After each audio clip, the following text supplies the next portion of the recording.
بسم الله الرحمن الرحيم. عن أبي سعيد رضي الله تعالى عنه قال قال رسول الله صلى الله تعالى عليه وسلم: الحسن والحسين سيدا شباب أهل الجنة.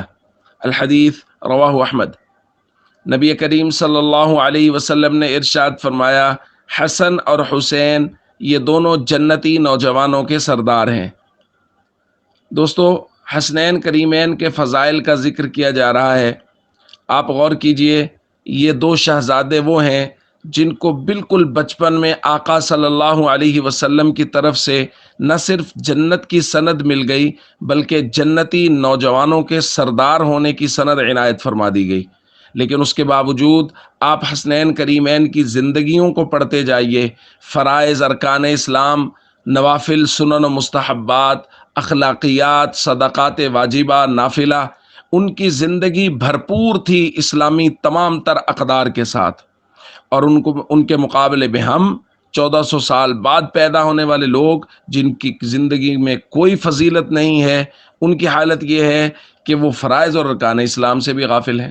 یعنی ہماری زندگیوں میں فرائض، آپ غور کیجئے نا، میرا معاشرہ، میں اور میرے معاشرے کے لوگ، میرے ارد گرد کے لوگ، ہم کتنے لوگ نماز پڑھتے ہیں، کتنے فیصد لوگ ہیں میرے معاشرے کے جو پابندی کے ساتھ مسجد میں جا کے نماز پڑھتے ہیں، اور نماز وہ ہے جس کا سب سے پہلے حساب ہوگا۔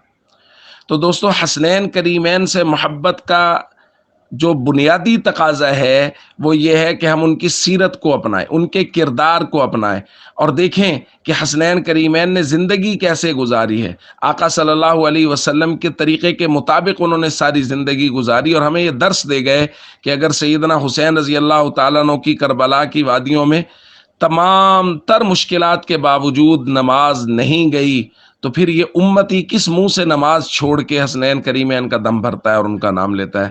اس لیے ہمیں ان کی سیرت اور کردار کو اپنانا چاہیے۔ السلام علیکم ورحمۃ اللہ وبرکاتہ۔